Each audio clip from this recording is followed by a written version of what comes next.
छह प्रकार के लोग बिना आग के जलते रहते हैं। बिनाग्नि ना खड प्रदहंत कायम। कायम माने सदैव, लगातार, कंटिन्यू, दिन रात बिना आग के जलते रहते हैं। छह लोग। प्रथम वह लोग हैं कांता वियोगा, जिनकी प्रिय पत्नी शरीर छोड़कर, संसार छोड़कर, मृत्यु को प्राप्त होकर दुनिया से सदा के लिए विदा हो चुकी है। उसकी विरह दुख में बिना आग के वे जलते रहते हैं।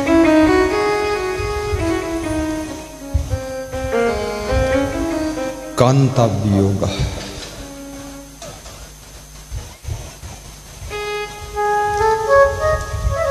और दूसरे वे लोग जिनकी पत्नी तो जीवित है, लेकिन क्रोध मुखी च भार्या। उसका स्वभाव बहुत क्रोधी है, बहुत गुस्सा वाला है। जब वो गुस्सा में आ जाती है तो पति को भी न जाने क्या क्या बोल देती है।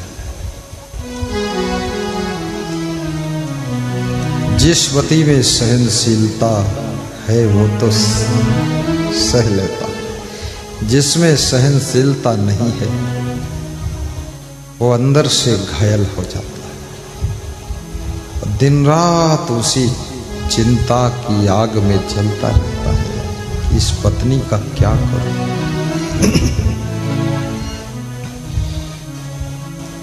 क्रोध एक ऐसी आग है जो तुमको स्वयं भी जलाती है और तुम्हारे कनेक्शन में, रिलेशन में जो भी आते हैं उनको भी जला देती है। इसलिए विवेक को जागृत कीजिए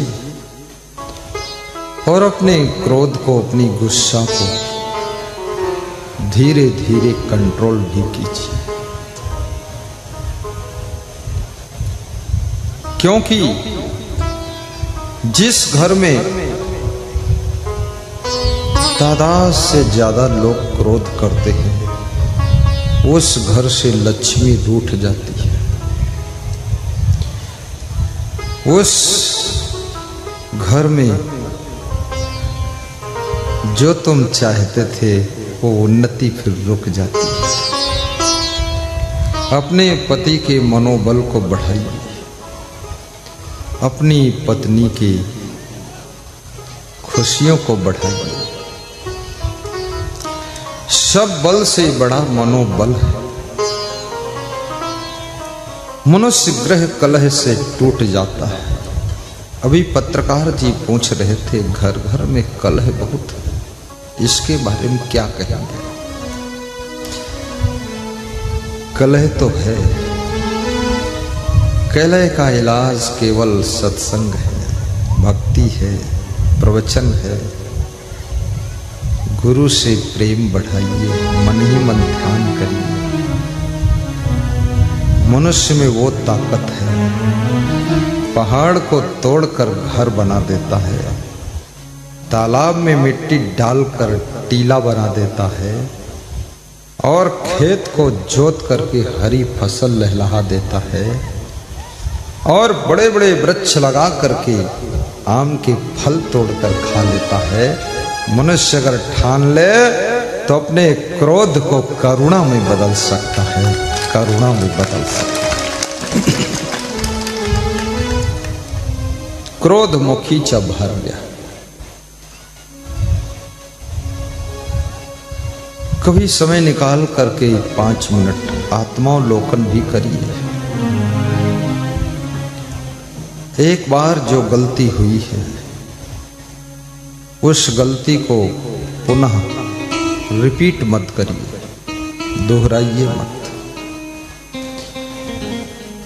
और नई नई गलतियां करने की कोशिश भी मत करिए। मोबाइल में प्रवचन को सब्सक्राइब भी कीजिए। हमारे साधक भ्रमण कर रहे हैं,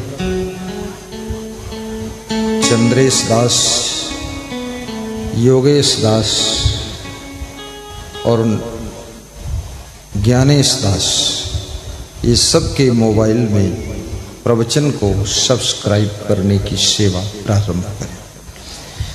जब मोबाइल में प्रवचन सब्सक्राइब होता है उसमें पैसा नहीं कटता, लेकिन हर प्रवचन, हर इंफॉर्मेशन आपके मोबाइल में फर्स्ट नंबर पर दर्शाता है।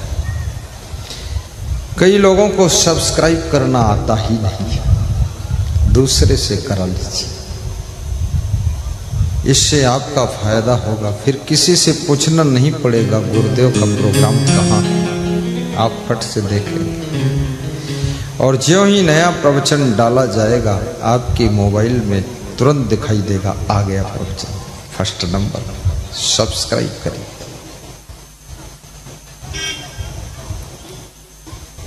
तीसरे वह लोग कुभो जन्म, जो मेहनत तो बहुत करते हैं लेकिन शांति से बैठ करके शुद्ध भोजन खाने का सौभाग्य नहीं मिलता है।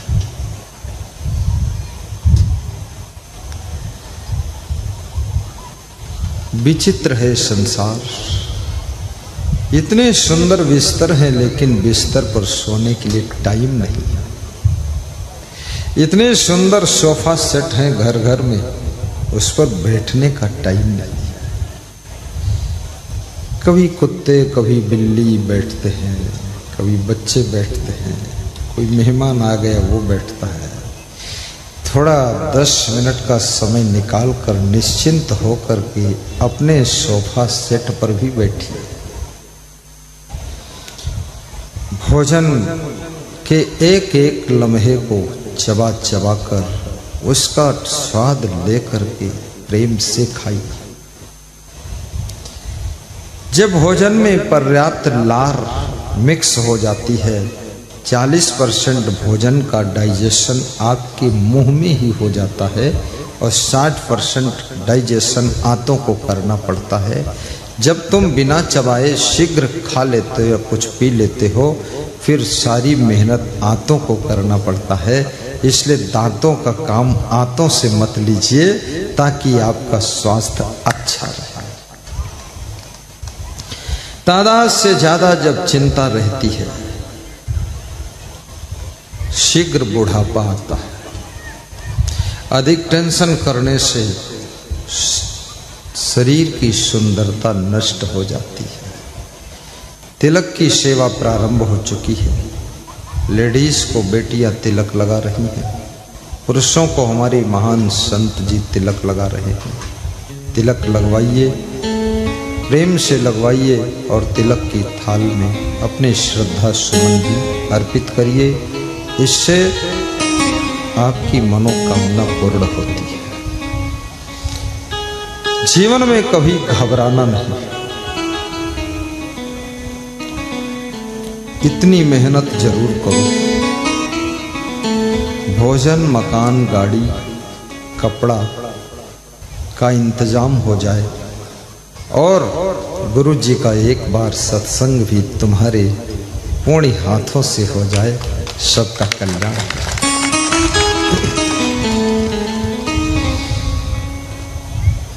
क्रोधमुखी च भार्या पुत्रस्य मूर्खा, और वह लोग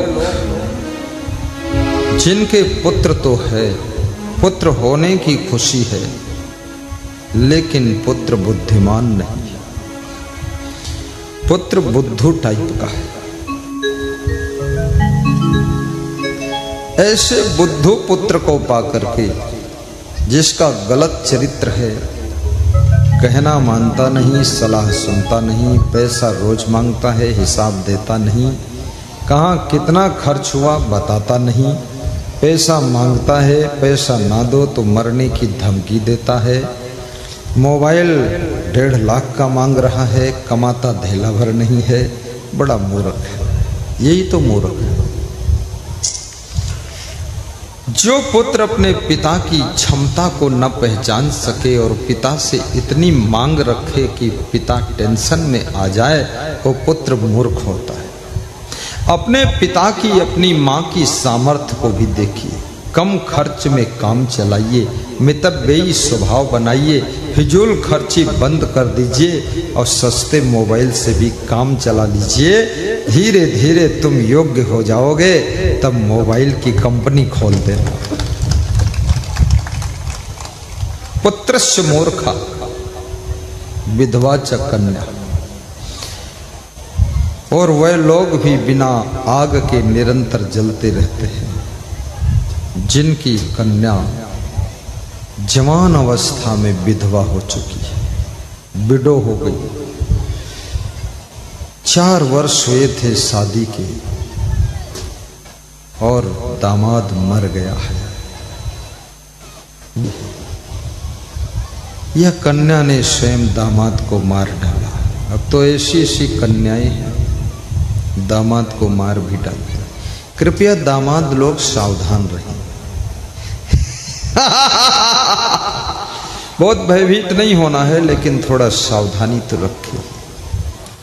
थोड़ा अपनी पत्नी के मन को भी पढ़िए, रीडिंग करिए, उसके मन का माहौल देखिए। अगर जान का खतरा दिखे तो गुरु जी के यहाँ चले आइए। कम से कम तुम जिंदा रहोगे तो ठीक है। और महिलाओं के लिए भी खतरा है। कुछ पति लोग भी अपनी पत्नियों को मार डालते हैं। बहुत बड़ा पाप हो रहा है, ये महापाप है। कितने भरोसे के साथ में कोई लड़की आपको पति बनाकर अपना पूरा जीवन अर्पण कर देती है, कम से कम उसकी जान तो मत लो। एक व्यक्ति हमारे पास में साधु बनने आया, फिर उसको मैंने देखा, उसके हाव भाव तो मैंने हटा दिया। हमने कहा घर जाइए, यहाँ ठीक नहीं। वो घर गया, शादी किया और 1 साल में ही पत्नी को गला दबाकर मार डाला। जब ये समाचार मिला तो मैंने कहा बहुत अच्छा हुआ, कहीं गुरु को ही गला दबा के मार देता तो क्या होता। इतना क्रोध, बिना क्षमा के संसार चलता नहीं है। मेरे गुरु का नाम भी श्री क्षमा देव था। ये 2 साधक इधर आ रहे, इनको अपना मोबाइल देकर सब्सक्राइब कराइए। जिनके पास मोबाइल बुला लो इनसे, इशारा दो, करेंगे नहीं, संकोच में खड़े रहेंगे। तो याद रखना, क्षमा तत्व बहुत बड़ा तत्व है। महाभारत के 5म स्कंध में जब ऋषि ने बताया कि क्षमा तीर्थ है। एक तीर्थ तो वो है जो जड़ तीर्थ है, अस्थावर तीर्थ है। प्रयागराज, हरिद्वार, अयोध्या, काशी, द्वारिका। लेकिन दूसरा तीर्थ जंगम तीर्थ है। जंगम माने चलता फिरता तीर्थ, वो सत्संग है। मुद मंगल में संत समाजू, जो जग जंगम तीर्थ राजू। सत्संग को तीर्थों का राजा कहा गया है, तुलसीदास लिखते हैं। लेकिन एक तीसरा भी तीर्थ है। वो तीर्थ है तुम्हारे सद्गुण, तुम्हारे सदाचार, तुम्हारा सुंदर चरित्र, दया, क्षमा, संतोष, विवेक, विचार। ये आपके भीतर का तीर्थ है। जिसके अंदर ये तीर्थ प्रकट हो गया, लहराने लगा, वो सुख में गोता लगाता रहता है, वो शांति से जीवन बिताता है। बोलिए सद्गुरुदेव की जय। क्षमा तीर्थम प्रेम तीर्थम। प्रेम को भी तीर्थ का स्थान दिया गया है। आज यहां जितने लोग बैठे हैं सब प्रेम की डोरी में बंध कर बैठे हैं। बाहर से नहीं दिखता है कोई बंधा है, लेकिन बंधे हैं, सब बंधे। और वही प्रेम की रस्सी तुमको खींचकर यहां लाई है। और मैं भी अगर यहाँ बिहार में बैठा हूँ तो आपके प्रेम की डोरी में बंधा हूँ, क्योंकि बिहार, झारखंड, उड़ीसा, छत्तीसगढ़, तेलंगाना, आंध्र प्रदेश, कर्नाटक, तमिलनाडु, केरल आदि आदि बहुत से प्रदेश हैं। सब जगह मैं जाता हूँ, मैं कितने करोड़ों लोगों के प्रेम की डोरी से बंधा हुआ संत हूँ। मैं कभी नहीं कहता हूँ कि मैं स्वतंत्र हूँ, आज़ाद हिंद फौज हूँ या उड़ती चिड़िया हूँ, मैं ये कुछ नहीं। मैं तो संत हूँ और आपका प्रेमी हूँ। आप जिधर घुमाते हैं उधर घूम जाता हूँ, बस ऐसा मैं संत हूँ, एक महात्मा। और प्रेम में सुख है। जब आप लोग मुझे प्रेम देते हैं, कोई रस कदम लाता है, मैं रस कदम जानता ही नहीं था रस कदम कोई मीठा होता है। समस्तीपुर गया, राम पुकार साहनी जी रस कदम लाए, तो मैंने उसको देखा, वो कदम के वृक्ष का जो फल होता उसी मॉडल का था। वो खाली कदम फल होता है, ये रस कदम, उसके अंदर रस नहीं होता, इसमें रस होता है, इसलिए रस कदम। तो उसको मैंने फोड़ा तो उसके अंदर एक गुठली जैसा निकला और उसी में रस था। तो मैं समस्तीपुर में खाया पहली बार रस कदम, और फिर बहुत खुश हुआ कि बिहार न आते रस कदम से चूक जाते हैं। रस कदम बिहार में भी प्रेम बहुत है, लोग हमारी सेवा बहुत करते हैं। एक बाल्टी छेना परमजीत कुमार यादव लाए, सुनील के साले। संतों ने पीछे 2-2 पीस खा लिया, हमने कहा पीछे खा लो, गर्म हो जाए। कल उनके ससुर जी लाए थे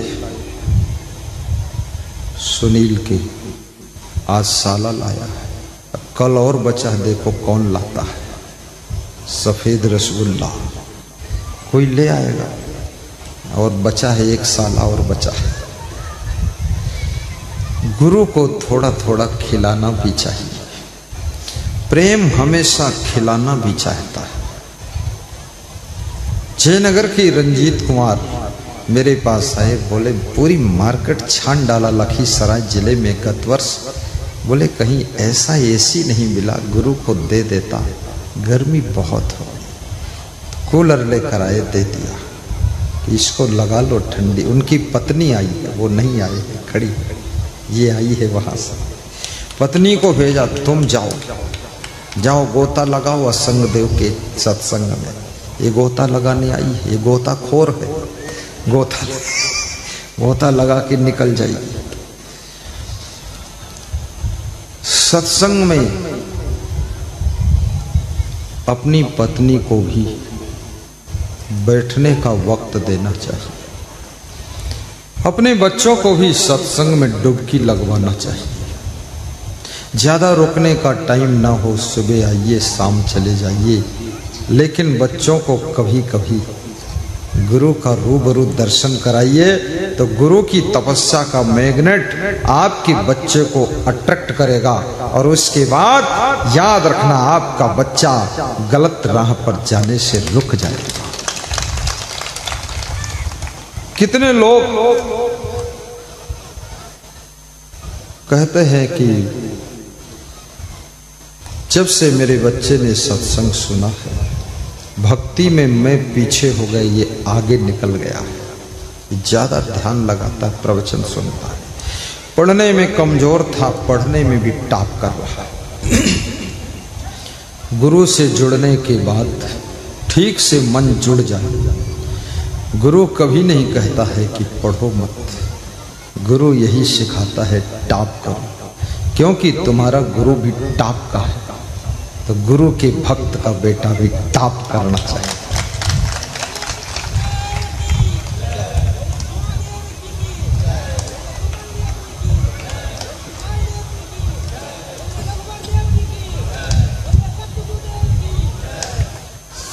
ये ऐसे भक्त हैं, ये भी जयनगर से ही, लाल बाबू नाम,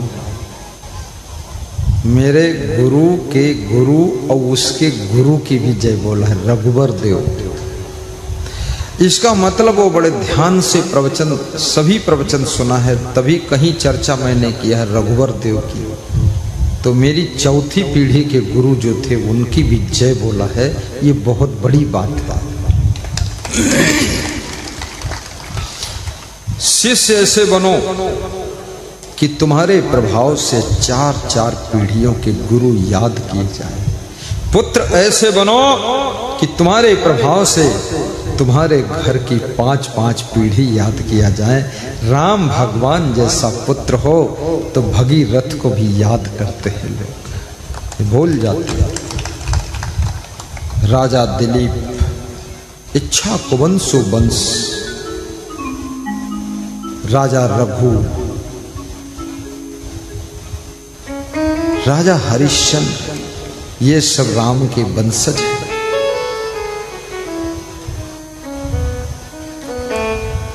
पुत्र केवल पुत्र रूप में बनकर ही मत मर जाओ, पुत्र बनो, पुत्र से भगवान बनकर आगे बढ़ो। भगवत गुण तुम में आना चाहिए। अपने माता पिता की खुशी को बढ़ाइए, सास ससुर की प्रसन्नता को विकसित कीजिए। एकेन अपि गुणवान पुत्रो निर्गुणश्च शतैवरः एकश्चंद्रस्तमो हन्ति नच तारा सहस्रशः। डॉक्टर मनोज मुस्तफापुर वाले ध्यान देना, मनोज साहब, कामेश्वर पंडित तुम भी ध्यान देना। तुम्हारे गांव भी मैं आऊंगा, ऐसा बड़ा सत्संग एक दिन करूंगा।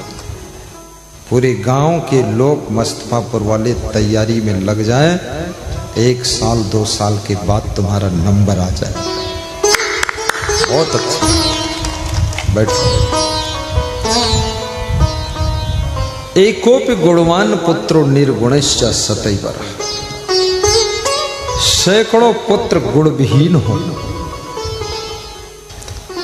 सैकड़ों ट्रक खड़े हो लेकिन सब बिगड़े खड़े हो, सब पंचर खड़े हो, सबके इंजन दग गए, फट गए इंजन, वो सैकड़ों ट्रक बेकार हैं।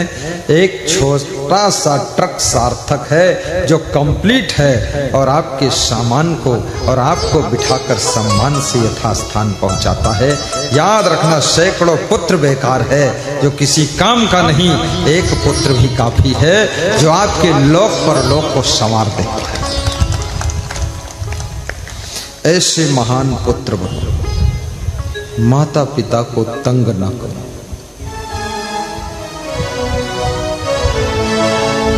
सुगंध फैलाइए। एकश्चंद्रस्तमो हन्ति नच तारा सहस्रशः।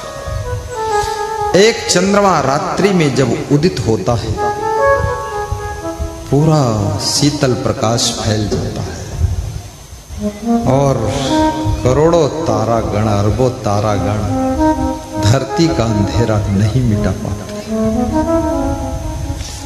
तारागण की तरह संतान मत बनो।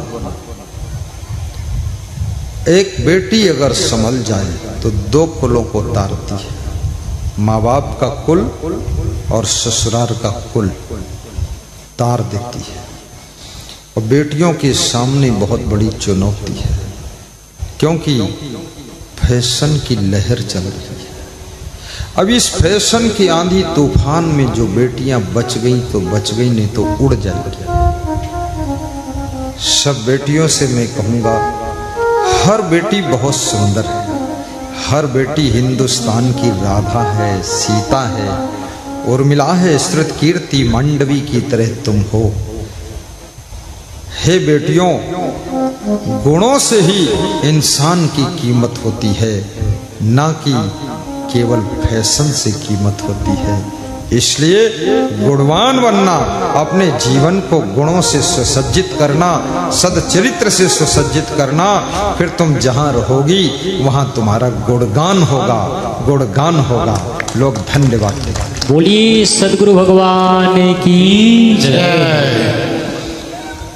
जय जय जय जय जय जय जय जय। धन्यवाद सुनील कुमार, प्रमुख आयोजक। मेरे से बहुत से भक्त लोग मिलते हैं, कहते हैं गुरुदेव बेटी का विवाह करना है, ऐसा घर मिल जाए जहां पर उल्टा पलटा खान पान ना। देखिए कैसा घर ढूंढ रहे। और दूसरे वे लोग मिलते हैं, कहते हैं हमारे बेटे का विवाह नहीं हो रहा,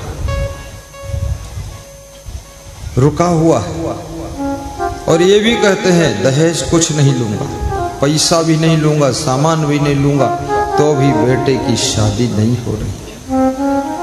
अब बेटी वाला कह रहा है भले ही थोड़ा गरीब हो, लेकिन दामाद जो मिले तो ऐसा मिलना चाहिए जो दामाद गुणवान हो। और बेटे का बाप कहता है दहेज नहीं लूंगा, लेकिन जो बहू मिले वो गुणवती हो, जो घर को संभाल सके और प्रेम से रह सके, वो बहू चाहिए।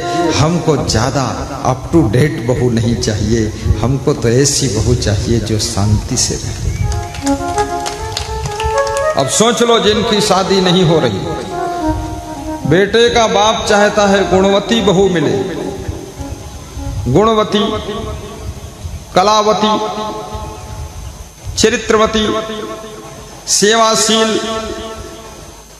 प्रेम भरी बेटी हो, वो मेरी बहू बने, ऐसा तो बेटे का बाप सोच रहा है। और बेटी का बाप सोच रहा है ऐसा वर मिल जाए जानवर ना हो। कई कई वर तो जानवर है। ऐसा वर मिले, राजवर हो, श्रेष्ठ वर हो, जहां मेरी बेटी जीवित रहे और खुश रहे, और हमारी बेटी कभी दुखी ना हो, हमारी बेटी को जो प्रेम से रख सके, और जिसके घर में हमारी बेटी को दुख न मिले, ऐसा गुणवान दामाद चाहिए। इसलिए जो लोग दामाद बनना चाहते हैं वेटिंग में लगे हुए हैं, और जो लड़कियां दुल्हन बनना चाहती, पत्नी बनना चाहती, वेटिंग में लगी है, और तमाम एक्टिंग करती, तमाम सेटिंग करती, तमाम फैशन, डेंटिंग, पेंटिंग, एक्टिंग सब चल रहा। अरे केवल एक ही काम करना है, बेटियां गुणवती बने और बेटे गुणवान बने, और दोनों का जोड़ा लग जाए तो याद रखना यही जोड़ी तो राम सीता की जोड़ी होगी, राधा कृष्ण की जोड़ी होगी। गुणवान बहू सब ढूंढ रहे हैं, मैं भी गुणवान चेला ढूंढ रहा हूं। गुणवान चेला आए तो बहुत चेला, लेकिन थोड़े जो गुणवान थे उनको छांट लिया अपने पास। जो अवगुणी ज्यादा थे, गुरु को भी छलांग लगाते, तो हमने कहा भैया मुश्किल है। किसी आदमी के पैर में दर्द हो तो मलहम वलहम लगा के ठीक किया जा सकता है, लेकिन पूरे देह में दर्द है तो डॉक्टर भी फेल। और फिर ये भी बोल रहा है कि दर्द मोरे नस नस में, और ये नवजिया वैद क्या जाने दर्द मोरे नस नस में, लाई दे मुझे ज्ञान की बूटी, नहीं तो तोरे दर्द पैदो कर दूं नस नस में। बहुत खतरनाक है। भक्त भी ढूंढ रहा है सुयोग्य गुरु को। देखिए संसार कितना बिगड़ गया हो, बदल गया हो, चेंज हो गया हो, कलयुग हो, ये युग हो, कुछ भी हो, लेकिन हर भक्त ढूंढ रहा है कोई सही सलामत गुरु मिले तो हम उसको गुरु बना लें। गुरु बनाने की इच्छा तो बहुत है, लेकिन ठीक ठाक गुरु नहीं मिलता है। ऐसे ऐसे गुरु हैं, तमाकू निकाल कर बना कर पीट कर चेला को भी खिलाते हैं, लो थोड़ा प्रसाद। ये गुरु, ये तो और बिगाड़ देगा तुम। ऐसे ऐसे गुरु हैं 9 बजे तक सोता है नगाड़ा बजा के। अरे राम राम, इतने बड़े बड़े पेट है। अरे गुरु रहने दो भाई। गुरु शरीर से भी कंप्लीट रहे, स्वभाव से कंप्लीट, गुणों से कंप्लीट, वाणी से कंप्लीट, ज्ञान में कंप्लीट, वैराग्य ब्रह्मचर्य में कंप्लीट, जितेंद्रियता में कंप्लीट, सदाचार में complete, perfect complete, all complete का पैकेज गुरु होना चाहिए। और जो ऑल कंप्लीट परफेक्ट पैकेज है गुरु, याद रखना, ऐसे गुरु को देख करके लोग दीवाने हो जाते और उसको गुरु बना देते। बोलिए सद्गुरुदेव की जय। कितने लोग अभी मिले नहीं मुझको, है अमेरिका में हैं, कनाडा में हैं, पाकिस्तान में हैं, अनेक देशों में हैं, फोन से बात हुई और उन्होंने गुरु मान लिया है। कितने विभिन्न प्रदेशों के लोगों ने गुरु मान लिया है और गुरु के लिए मिले नहीं अभी, और कोरियर से कंठी माला मंगा लिया है और पहन लिया है और मोबाइल में मंत्र सुन लिया है और उधर ही मार्केट से दान डिब्बा खरीद लिया है, नित्य दान शुरू कर दिया है और साल में गिन करके उसको गुरु जी के ट्रस्ट के अकाउंट में भेज देते हैं। तो हमने का दर्शन कभी करोगे? बोले होगा दर्शन, करूँगा दर्शन, लेकिन बहुत फंसा हुआ। किसमें फंसे हो? अरे बिजनेस भी बहुत बड़ा है, परिवार की जिम्मेदारी है, 1 घंटा रोज प्रवचन सुनता हूं। तो प्रवचन कैसे सुनते हो, क्यों सुनते हो? बोले इसको ना सुनता तो अब तक तो मृत्यु हो गई थी, बड़ी टेंशन थी। बोले अब हंसता हूँ, प्रवचन सुनता हूँ। मेरी वाइफ ने पूछा 2 साल पहले हंसते नहीं थे? बोले पहले प्रवचन सुनते नहीं थे। बोले किसका प्रवचन सुनते हो? बोले इनका सुनता हूँ। तो वाइफ ने कहा तो मैं भी सुनूंगी, क्योंकि मैं हंस नहीं पाती हूँ, मेरे गुस्सा बहुत आता है। बोली वो भी सुनती है। अब दोनों सुनते हैं और दोनों हंसते हैं और दोनों खुश होकर रहते हैं। मेरे घर को आपकी वाणी ने मंदिर बना दिया, स्वर्ग बना दिया। बोलिए सदगुरु भगवान की जय। छोटा सा साउंड सिस्टम लाइए और उसमें मोबाइल को कनेक्ट करके प्रवचन मधुर मधुर बजाइए। सस्ता मत लाइए, महंगे से महंगा, जिसकी आवाज ऐसी निकले जैसे रसगुल्ला। सस्ता लाओगे तो आवाज ऐसी निकलेगी जैसे गुल्ला गुल्ला। रसगुल्ला बनाना है, रस मलाई तैयार करना है, मधुर मधुर प्रवचन सुनिए। सत्संग ही सुख देगा, प्रवचन ही आचरण को सुधारेगा। तो सभी बेटियां, गुरु जी की आज्ञा है गुणवती बने। गुणवती क्या होता है? इसके लिए तो कबीर साहब ने बहुत पहले ही कहा था कि मानुष तेरा गुण बड़ा। हे मानव तेरे गुण बड़े, तू बड़ा नहीं, तेरे गुण बड़े। तू शरीर के आकार में तो घोड़ा हाथी से छोटा है, व्हेल मछली से तो सब छोटे हैं, लेकिन तू अपने गुणों से ही सबसे बड़ा है। गुणः पूजा स्थानम नच वयम नच लिंगम। एक राजनीति करने वाले के अंदर भी गुणों का ही खेल चल रहा है।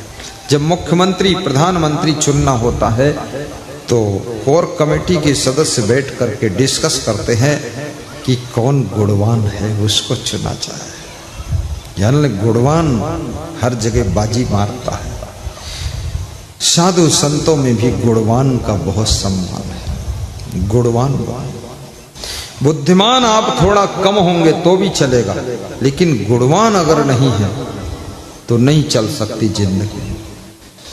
इसलिए हर पत्नी को भी गुणवान बनना चाहिए, पति को भी गुणवान बनना चाहिए। गुण मानुष तेरा गुण बड़ा, मान से न आवे काज। हाण न होते आभरण, तो चान बाजनी बाजी। हाण न होते आभूषण, तो चान बाजन बाजी। हे इंसान, तेरी त्वचा के बाजे नहीं बनेंगे, तेरी हड्डियों के आभूषण नहीं बनेंगे, और तेरा मांस मरने के बाद वो भी दफन कर दिया जाता है, चिता में जला दिया जाता है। लेकिन तेरे गुण, तेरे गुणों की सुगंध तेरे मरने के बाद भी कायम रहेगी। तू चला जाएगा संसार से, लेकिन लोग याद करेंगे कि गंभरिया में कोई सुनील भारती नाम का भक्त था जिसने गुरु जी को बुलाकर सत्संग करवाया था। लोग गुणगान करेंगे, अरे भाई वो तो संसार से चले गए, अब कोई बुलाने वाला नहीं। मैं पिछले गांव में सत्संग कर रहा था, बनिया चक नाम गांव का है, बांका जिला। वहां के लोग बोले कि गुरुदेव, हमारे गांव में एक भक्त था, बिंदेश्वरी नाम था, बिंदेश्वरी शाह, वो आपका दीवाना भक्त था, उसी का बीज बोया हुआ है कि आपको लाना है। वो बीज बोकर चला गया, वो गांव की शान था बिंदेश्वरी, लेकिन हम लोग बड़ी मुश्किल से गांव के लोग कटिबद्ध हुए कि बिंदेश्वरी का बोया हुआ बीज गुरुदेव को लाने का संकल्प उनके न रहने के बाद भी हम लोग पूरा करेंगे। वो मेरी गांव की शान था। बनिया परसा बनिया चक गांव, धुरैया प्रखंड, बांका जिला। हजारों लोग बोल रहे थे मेरी गांव की शान था। याद रखना, इतिहास याद करेगा ये सुनील यादव के परिवार को, एक छोटा सा मोइन महुआ गांव को। ये छोटे से गांव में इतना बड़ा सा सत्संग। वो हमसे कह रहे थे मेन रोड पे सत्संग होता तो लोगों को आने में आराम रहता। मैंने कहा यही मुझे यही पसंद है, मेन रोड नहीं चाहिए हमको, तो आपके घर के पास में चाहिए। कोई सामान कम पड़े तो भी फट से ले आइए, वहाँ उतनी दूर से बहुत असमंजस पड़ता। और जिनको सुनना है वही आएंगे, और वहाँ फालतू लोग भी आएंगे, डिस्टर्ब करेंगे, न सुनेंगे न सुनने देंगे, और ऐसी छाया ऐसी हरियाली वहाँ नहीं मिलेगी।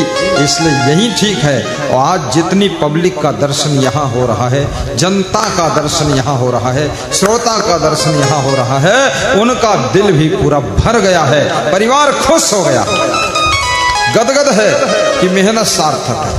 और ये 18 तारीख को बात हुई, 18 मार्च को 28 का प्रोग्राम दे दिया गया, केवल तैयारी के लिए 9 दिन मिला।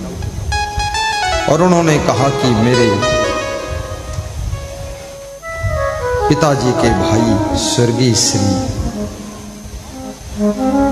रामदेव जी संसार छोड़कर गुरु जी चले गए। यही नाम था। बड़ा नाम याद रखना पड़ता हमें, किसे क्या हुआ है। वो चले गए, उस दुख में डूबा हुआ परिवार था। लेकिन आज ज्यों ही सत्संग की तारीख आपने दिया, हम लोग फिर अगले साल कराना चाहते थे, आपने कहा, आपका फोन आ गया, हम लोग सब दुखी थे उनके वियोग में, आपने कहा सत्संग करना है सुनील। तो मैंने कहा ये अवसर चूकना नहीं चाहिए, दुख में तो गुरु को ही बुलाना चाहिए ताकि सब दुख दूर हो जाए और गुरु के सत्संग के पुण्य से दिवंगत आत्मा को भी सद्गति मिल जाए। वास्तव में अपने परिवार के किसी दिवंगत आत्मा की शांति के लिए भी प्रवचन कराना चाहिए, और जीवित आत्माओं की जिंदगी की कला उनको सिखाने के लिए भी प्रवचन कराना चाहिए। इंसान की खुशबू रहती है, इंसान बदलते रहते हैं, इंसान की गाइए सब लोग। रहती है, इंसान बदलते रहते हैं। दरबार लगा रह जाता है, सुल्तान बदलते रहते हैं। दरबार लगा रह जाता है, सुल्तान बदलते रहते हैं। इंसान की खुशबू रहती है, इंसान बदलते रहते हैं। दरबार लगा रहे जाता है सुल्तान बदलते रहते हैं। दरबार लगा रह जाता है। बोलिए सदगुरु भगवान की जय। अपने सत्कर्मों की सुगंध जीते जी फैलाइए, सुंदर स्वभाव की सुगंध, मृदु वाणी की सुगंध निरंतर फैलाइए। कोयल मीठी वाणी बोलकर सबको अपना बना लेती है, कौवा कड़वी वाणी बोलकर सबको दुश्मन बना लेता है। नीतिकार कहता है प्रिय वाक्य प्रदानेन सर्वे तुष्यंत जंतवा। प्रिय वाक्य बोलने से सभी जीव खुश होते हैं। तस्माद् देव वक्तव्यम बचने किम दरिद्रता। तो प्रिय शब्दों की दरिद्रता क्या है, उसमें कमी नहीं है, इसलिए प्रेम की वाणी भी बोला करो और हितैषी वाणी बोलो और मित वाणी बोलो। मित माने कम से कम बोलो। तादाद से अधिक घी खाने से पेट खराब हो जाता है, कम खाना चाहिए। तादाद से ज्यादा बोलने से प्रपंच हो जाता है। अमृत वाणी भी बाण बन जाती है, बहुत ज्यादा नहीं। इसलिए क्लास विद्यार्थियों का केवल 40 मिनट का 45 मिनट का होता है और सत्संग का क्लास ज्यादा से ज्यादा 2 घंटा 3 घंटे का होता है। 3 घंटे से ज्यादा दिमाग फेल हो जाता, श्रोता की बुद्धि फेल हो जाती है। उसका दिमाग फिर कैच करना बंद करता है, वो बैठा रहता मुर्दे की तरह बस। इसलिए 2-2.5 घंटे से ज्यादा नहीं बस। और प्रवचन हमेशा एक मीटिंग रखना चाहिए। जो भी गुरुजी सुनाए 2 से 3 घंटा एक मीटिंग लोग बैठ गए आराम से। फिर आजकल प्रवचन आराम से सुन सकते हैं, कुर्सियों का इंतजाम है, बिल्कुल ठाठ से बैठिए राजकुमार बनकर। पहले जमीन में बैठने में घुटनों में दर्द, कमर में दर्द, रीरम दर्द, पखौरम दर्द, दर्दम दर्द, इधर उधर लोग करवट लेते रहते थे। अब जो जहाँ बैठ जाता है वो हटता नहीं, वो सोचता हट जाओगे दूसरा बैठ जाएगा तो फिर सीट नहीं मिलेगी। ये बहुत फायदा हुआ कुर्सियों से मुझे। बहुत लोग मना कर रहे थे ये कुर्सी उर्सी साथ में मत रखो, झंझट रहेगा। हमने कहा झंझट मिटेगा, झंझट रहेगा नहीं, झंझट मिटेगा। बोले क्या मिटेगा? किसी का जूता चप्पल भी चोरी नहीं होता, अपना अपना अपने पास। एक ये झंझट मिट गया। दूसरा, किसी के कपड़े गंदे नहीं होते, ये भी झंझट मिट गया। तीसरा फायदा, किसी को दर्द वर्द ज्यादा नहीं रहता, ज्यादा देर तक आराम से बैठ सकते लोग, वो भी फायदा। चौथा फायदा, कुर्सियों पर बैठने से कोई उठता ही नहीं, फिर बैठे ही रहते, ये भी फायदा। और पांचवा फायदा, लोग पहले आते हैं ताकि आगे मिले सीट, ये भी फायदा। और छठा फायदा, लोग अपना थैला दूसरी कुर्सी पर रख लेते हैं कि मेरा मित्र आएगा यहाँ बैठेगा, उसको भी कैच करके बैठते हैं। कोई आता कहते आगे बढ़ो उधर जाओ। ये सारे फायदे। और फिर एक और फायदा बहुत बड़ा हुआ, मेरा जो ग्राफ है ना वो भी बढ़ गया कि गुरुदेव का सत्संग VIP व्यवस्था है, ये भी फायदा VIP। आयोजक का भी सम्मान बढ़ा कि अरे भाई सुनील भाई ने, अनिल भाई ने बड़ा अच्छा व्यवस्था किया सबके लिए कुर्सी, वो भी फायदा। भगत का भी सम्मान होना चाहिए। और मेरा भी फायदा, लोग मुझे कहते हैं अरे वो तो VVIP संत है, उनकी सारी व्यवस्था VVIP है। मैंने कहा VVIP के ऊपर कोई IP हो वो हूं मैं, VVIP बताते हैं। क्यों? उसमें धूल में घसीटू मैं, क्या होगा पैसा, किस काम के लिए कमाना है, कौन साथ ले जाएगा? जो दान मिलेगा वो सब भक्तों की सुविधा में लगाया जाएगा। इसलिए हमसे जुड़े हुए लोग दान खूब करते, वो समझते हैं कि इनको दान दो, ये हमारी व्यवस्था करेंगे।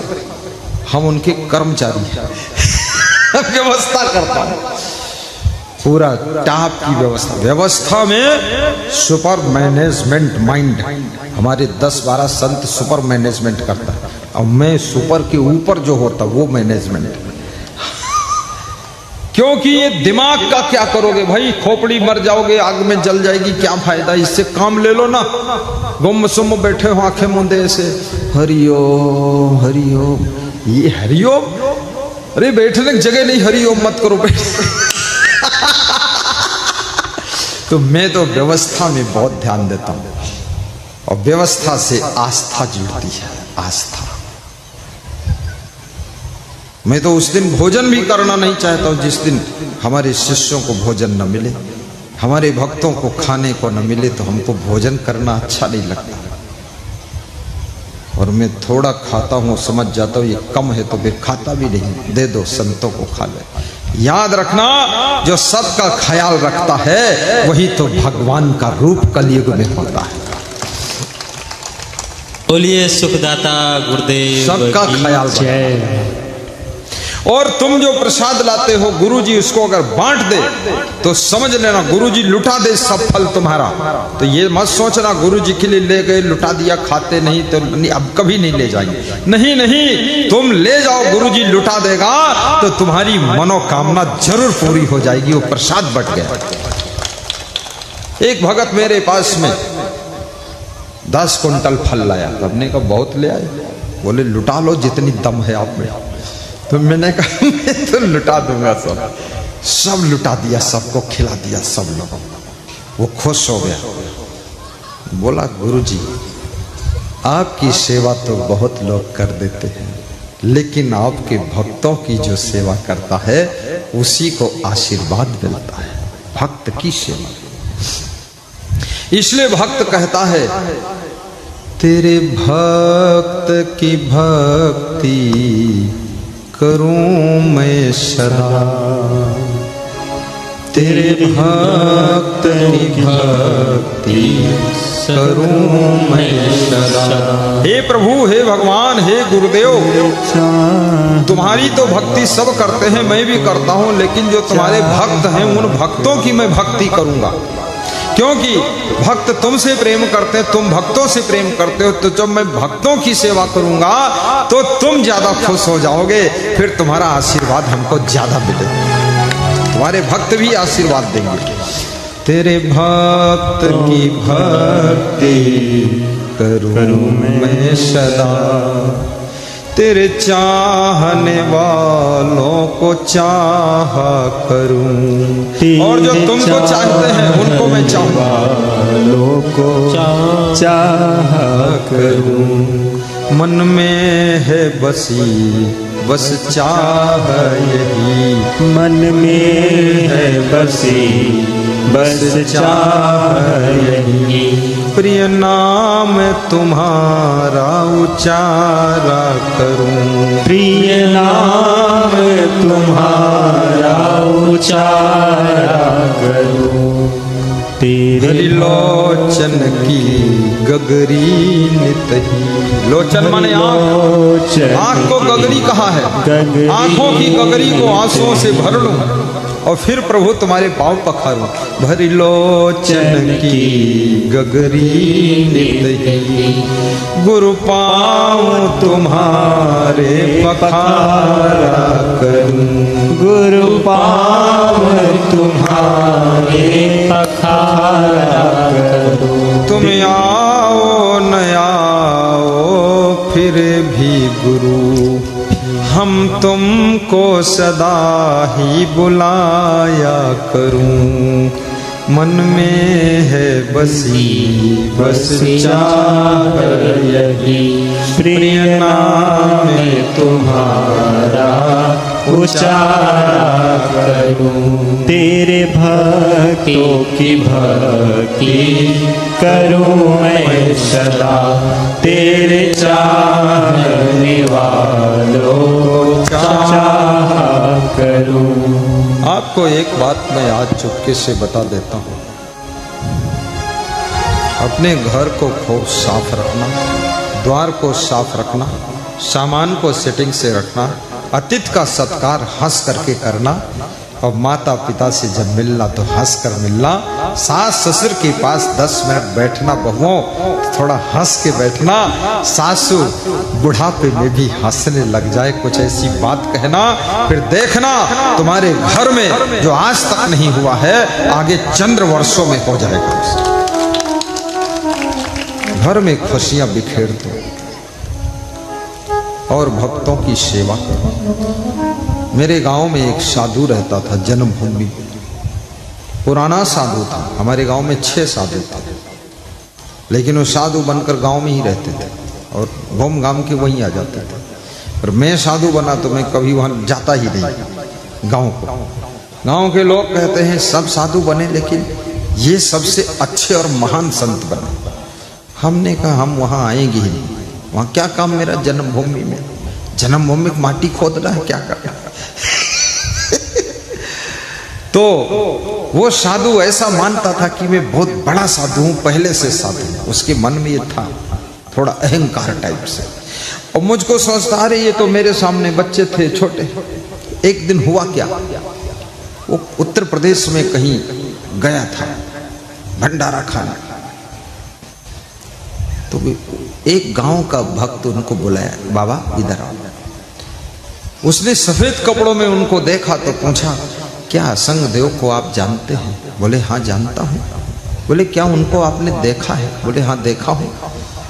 सच में देखा है? बोले हाँ देखा हूं। तो आइए बैठिए यहाँ। बिठाया, एक गिलास दूध पिलाया, 500 रुपये दक्षिणा दिया। बोले ये असंग देव को कभी दिखा सकते हो हमको क्या? बोले हाँ दिखा देंगे। उनका जो जन्मभूमि गांव है वही मेरा जन्मभूमि। अच्छा तो बचपन में भी उनको देखा खेलते हुए? अरे वो तो ऐसी वाणी सुनाते हैं, मेरा घर स्वर्ग हो गया, सब सुंदर हो गया, बस उनके दर्शन करना चाहता हूं। तो वो साधु फिर मेरे पास आया और बताया कि तुम्हारे नाम से भी हमको दूध पीने को मिला और 500 रुपये दक्षिणा मिला। तो हमने कहा फिर? बोले अब हम मान गए तुम भगवान हो। वो साधु बोला तुम भगवान हो?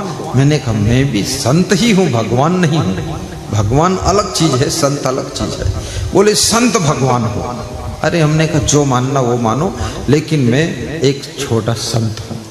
बोला मैं छोटा ही मानता था, लेकिन अब मान गया तुमको बड़े हो। अब वो पैर छूता है मेरे, 80 साल का हो गया, और जब आता है तो मैं उसको साल भर के लिए पूरा व्यवस्था दे देता हूं कि तुमको देखकर हम संत हुए, तुम ले जाओ। तो कहता है कि वास्तव में सब गुण तो भगवान के ही है। इसलिए मैं कहता हूं आपके अंदर भी देवी देवता के गुण विकसित होना चाहिए, भगवान के गुण विकसित होना चाहिए। आपके अंदर सत्संग का प्रभाव आना चाहिए, और मांस मछली अंडा मुर्गा शराब सब छूटना चाहिए। ऐसा वैसा खान पान बंद कीजिए और अपनी जिंदगी को सुखद बना लीजिए। ऐसा वैसा खाना पीना बंद कर दीजिए। 50 रुपए किलो, 40 रुपए किलो सब्जी मिलती, तुरई लौकी, उसको खाइए 30 रुपए किलो। ये 400-500 रुपए किलो का मांस क्यों खाते? सड़ा गला, इतना गंदा मांस, इतनी गंदी मछली, जहां रख दो वहीं बदबू आती है। कैसी तुम्हारी हिम्मत जो उसको मुंह में रख के चबाते हो मछली को, और फिर पेट में रख लेते हो? बड़े साहसी व्यक्ति हो तुम। और इतना गंदा खाने वाला ये मुर्गा सब कीड़ा मकोड़ा खाता, गंदगी खाता, और उस मुर्गे को तुम खा लेते हो। हद मार दी तुमने। और मुर्गा पहलवान नहीं हो पाया, और मुर्गा को खाकर तुम बड़े बलवान हाथी बनना चाहते हो। हाथी बनकर क्या बनोगे? बोले बड़ी ताकत इसमें। कहते अंडा में बहुत ताकत है। अंडा देने वाली मुर्गी कितनी ताकतवर है? अंडा में ताकत है। जो अंडा में ताकत है वो आलू बंडा में ताकत है। आलू बंडा खाइए, आलू गुंडा खाइए, आलू बंडा। और दाल चावल सब्जी रोटी से अच्छा कोई भोजन नहीं है। और बिहार में अगर रहते हो तो चावल सब्जी दाल ही चाहिए, रोटी की भी जरूरत नहीं है, उसी से काम चल जाएगा। बिहार में तो बस चावल और दाल और सब्जी जितना टेस्ट आता है। कोई व्यक्ति ले आइए किसी प्रदेश का, बिहार में आएगा तो चावल खाने के लिए उसका मन ललकेगा कि चावल लाओ। और यूपी में जाएगा तो चावल खाने का मन नहीं होता, राजस्थान में तो चावल खाने का मन ही नहीं होता, वहां बस रोटी और बाटी। बिहार की धरती चावल को अमृत बना देती है। बिहार के लोग धीरे धीरे सत्संग में इतना डूब जाइए कि आपकी सब अवगुण छूट जाए, गुड़ ही गुड़ बचे, और साथ साथ में गुरु जी की कृपा से आपकी शराब बंद। सरकार की शराब तो बंद, पर अब देसी शराब चल रही है। लोग चुपके बनाते हैं, चुपके बेचते हैं, लोग चुपके पीते हैं और डबल पैसे में खरीद रहे लोग।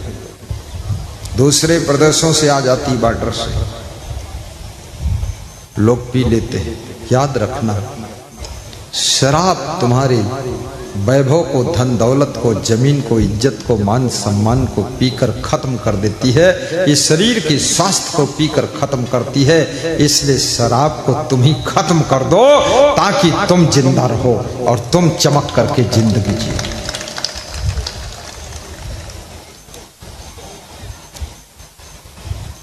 किसी नगर में एक राजा रहता था। तो राजा एक दिन अपने राजमहल के उस कमरे में गया जिस कमरे में उसके पूर्वजों के फोटो लगे हुए थे। पिता के पिता के पिता के पिता, 7, 8, 10 पीढ़ी के फोटो लगे हुए थे। तो उसके मन में भाव आया कि इसमें मेरा भी फोटो लगेगा, जब मैं मरूंगा तो मेरा लग जाएगा, और मेरी एक टांग विकलांग है तो मेरा विकलांग टांग वाला फोटो लगेगा, और एक आंख मेरी फूटी है तो बिना एक आंख का फोटो लगेगा तो ठीक नहीं। तो मैं किसी चित्रकार को बुलाऊं और उसको इनाम दूं और ऐसा सुंदर फोटो बनवाऊं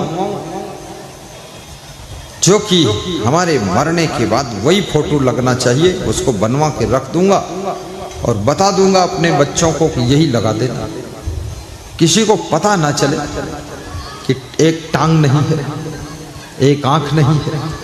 सुंदर दिखना चाहिए, फोटो में सब लोग सुंदर दिखना चाहते। जो कभी हंसते नहीं वो भी फोटो में मुस्कुरा कर फोटो खिंचाते हैं। दिन भर दांत पीसते रहते, गुस्सा करते, और फोटो में फोटो में ऐसे मुस्कुराते हैं कि हम भी धोखा खा जाए कि बड़ा प्यारा। फोटो तो सबको सुंदर चाहिए,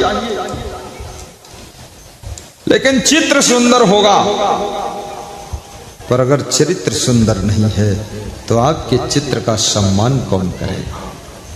जिनका चरित्र सुंदर है उनका चित्र जब लगता है तो लोग चित्र को भी नमस्कार करते हैं, नमस्कार करते हैं। इसलिए चरित्र को भी सुंदर बनाइए। जो चरित्र की गलतियां कर रहे हैं समाज में लोग, और अखबार में प्रचार आ रहा, न्यूज में प्रचार आ रहा है, सोशल मीडिया में, यूट्यूब चैनल में उनका प्रचार आ रहा है, याद रखना उनकी नकल मत करना। उनसे अलग हट करके अपना एक निराला चरित्र बनाना है, और ऐसा चरित्र बनाना है कि दुनिया को चरित्र बनाने की प्रेरणा दे करके दुनिया से जाना है। बोलिए सदगुरुदेव की जय, सदज्ञान दाता गुरुदेव की जय। वो राजा सब चित्रकारों को बुलाया कि ऐसा चित्र बना दो, सुंदर बना दो, और जिसका चित्र पसंद आ जाएगा मुझको, उसको मैं इनाम बहुत दूंगा, भरपूर दूंगा। बड़े बड़े चित्रकार सब आए। जब राजा को देखते थे एक आंख नहीं, काना है, और एक टांग नहीं, विकलांग है, तो चित्रकार चुपके से खिसक जाते थे कि चित्र कितना सुंदर बनाऊं पर एक टांग ही नहीं। तो चित्र में दिखाना पड़ेगा एक टांग नहीं और एक आंख नहीं, तो दिखाना ही पड़ जाएगा। और राजा कहेगा ये सुंदर है, एक आंख नहीं चित्र में बनाए, और दोनों आंखें दिखा दूं तो इसका चित्र ही नहीं, और दोनों टांगे दिखा दूं तो क्या करूं? राजा ने कहा यदि चित्र पसंद नहीं आया तो सजा भी मिलेगी। सब चित्रकार मैदान छोड़कर भाग गए। एक चित्रकार ने हिम्मत जुटाई कि मैं बनाऊंगा और कल आकर बताऊंगा आपको कब से बनाना शुरू करूंगा। तो राजा ने कहा ठीक, थैंक यू, इनाम बहुत मिलेगा। यदि चित्र पसंद नहीं आया तो याद रखना आजन्म कारावास भी हो। उसने कहा मैं अपनी वाइफ से पूछ लेता कि अगर आजन्म कारावास हो जाए तो पसंद करेगी कि नहीं। वाइफ से पूछा, वाइफ ने कहा तुम चित्र बनाओ और मैं बताऊंगा वैसा बनाओ। बोले कैसा बनाओ, सलाह करो। तो चुपके से बता दिया ऐसा बनाओ, राजा को पसंद आ जाएगा। वैसा बना दिया। 1 साल लगा बनाने में। 1 साल आराम से बनाया, सोच सोच कर बनाया, समझदारी से बनाया।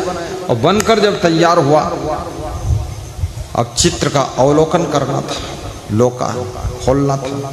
पैक करके ले गया, सभा इकट्ठी हुई, तमाशा देखने बहुत चित्रकार आ गए कि ये कौन बड़ा चित्रकार है, ये भी जेल की हवा खाएगा, देखो तमाशा। सब इकट्ठे हुए, भीड़ इकट्ठी हुई। उस चित्रकार ने जब चित्र खोला, देखिए पत्नी ने सलाह दिया बनाइए चित्र, कैसा बनाइए, ऐसा बताया, ऐसा बनाते। चित्र खोला, चित्र को देखते ही राजा नाच उठा कि वाह क्या गजब कर दिया तुमने, जय हो चित्रकार की, जितना धन चाहिए उतना ले जाओ इनाम। तो आप सोचते होंगे कैसा चित्र बनाया, फिर टांग का क्या हुआ, आंख का क्या हुआ, आप सोच रहे होंगे। तो पत्नी ने सलाह दिया, क्या सलाह दिया था कि राजा को युद्ध करते हुए चित्र बनाइए और घोड़े पर बिठा करके चित्र बनाइए, और जिस साइड में टांग नहीं है वो साइड घोड़ा आड़ होना चाहिए, और वो आंख भी ऐसे मुड़, निशाना जब राजा लगाता है ना धनुष बाण से, तो एक आंख बंद करता है, तो आंख बंद करके निशाना साधती है धनुष बाण दिखाकर, और घोड़े बिठा करके चित्र बनाते थे। तो घोड़े पर बिठा करके, और एक टांग तो आड़ हो ही जाती, जब इस साइड से देखो चित्र में, वो कटी हुई टांग आड़ हो गई, और एक आंख जो दबी थी तो निशाना।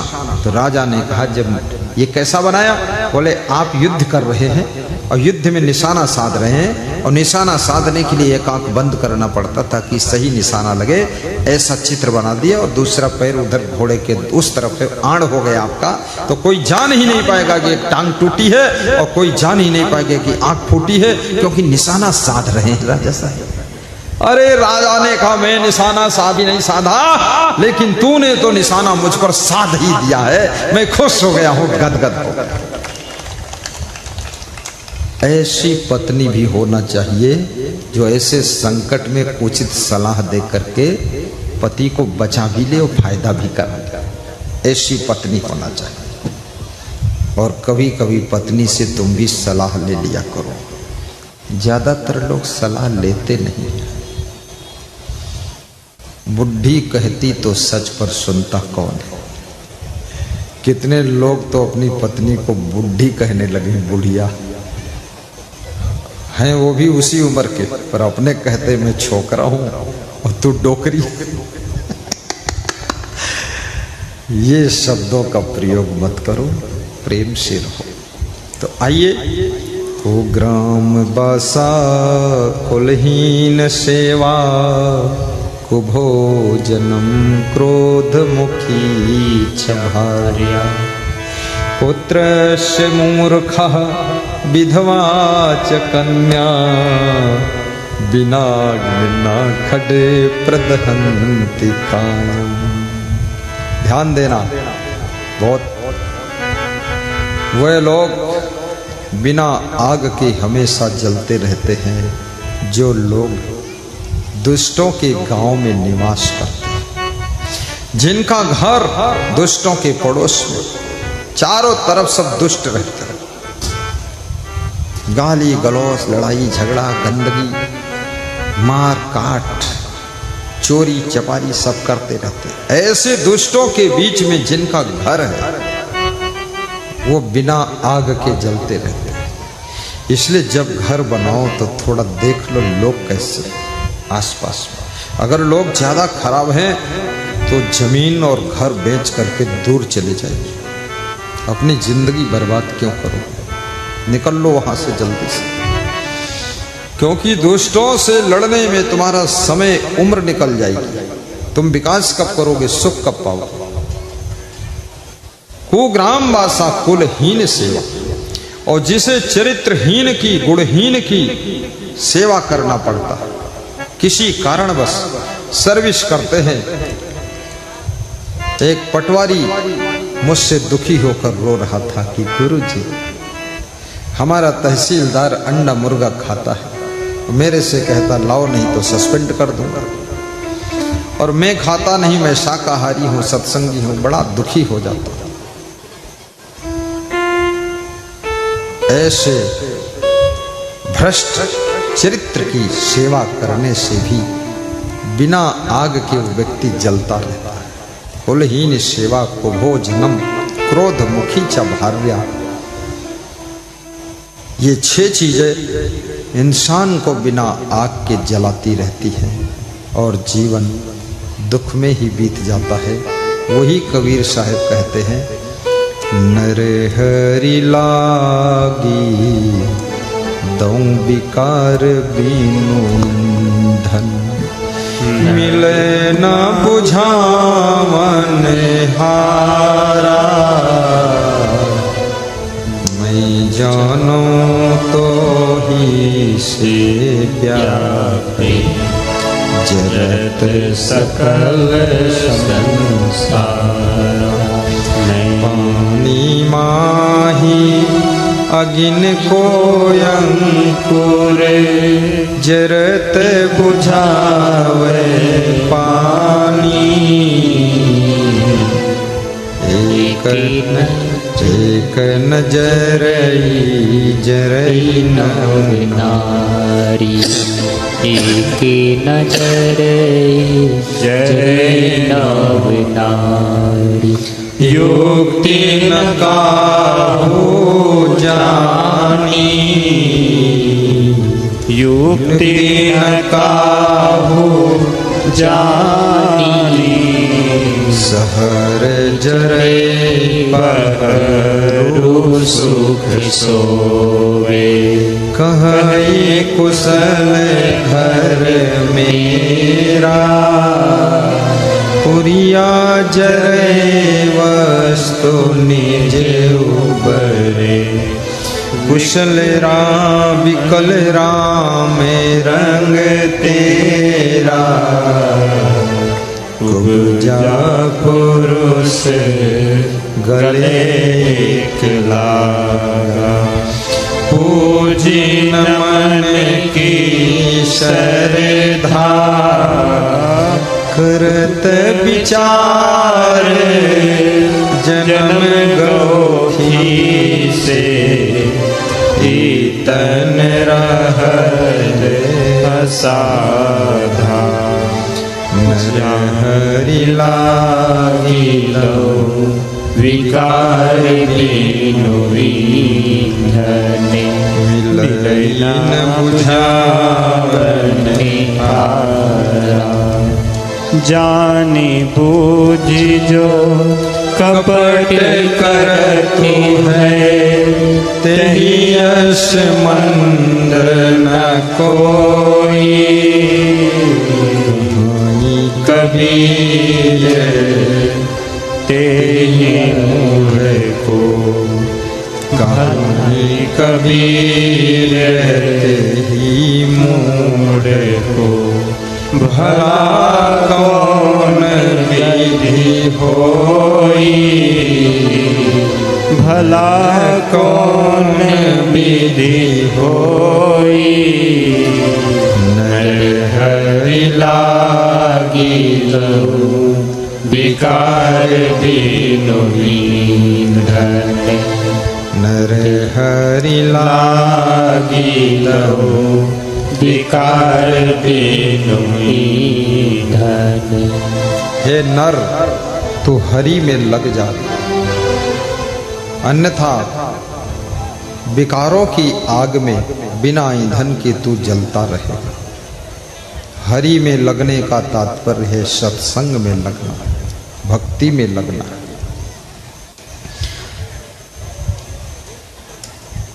पानी माही अग्नि को अंकुर जरत बुझावे पानी। साहब कहते जब पानी को खौलाया जाता है तो पानी में अग्नि के अणु प्रविष्ट हो जाते हैं और खौलता हुआ पानी भी कहीं आग लगी हो तो उसको बुझा देता है, लेकिन खौलते हुए पानी में हाथ डालो तो तुम्हारे हाथ को जला देता है। देखिए वो गुण क्या है, पानी का गुण ठंडा होता है, वो अपना गुण छोड़ता नहीं, लेकिन उसके भीतर आग घुस गई, खौला दिया चूल्हे पर, तो खौलता हुआ पानी तुम हाथ डालो तो हाथ तो जल जाता है, लेकिन कहीं आग लगी हो और वो खौलता हुआ पानी उस पर डालो तो उस आग को बुझा देता है। इस पानी के भीतर भी अग्नि के परमाणु प्रविष्ट हो गए, इसलिए खौल गया और गर्म हो गया, हाथ डालने से जलाता है पर जलती हुई आग को फिर भी बुझाता है। ऐसे साहब कहते हैं पानी जैसी शीतल तुम्हारी आत्मा है, लेकिन इस पानी जैसी शीतल आत्मा में काम क्रोध लोभ मोह की भट्ठी पर तुम चढ़ गए, जिसके कारण तुम्हारी आत्मा के अंदर भी दुख द्वंद की अग्नि पैदा हो गई, गर्मी आ गई। जो तुमसे मिलता है उसको भी तुम अशांत कर देते हो, लेकिन तुम्हारी शांति शीतलता का गुण इस आत्मा का कहीं गया नहीं है। अगर तुम ठान लो तो अपनी वाणी से अपने स्वभाव से जलते हुए लोगों के दिलों को भी तुम शीतलता दे सकते हो, शीतलता दे सकते हो।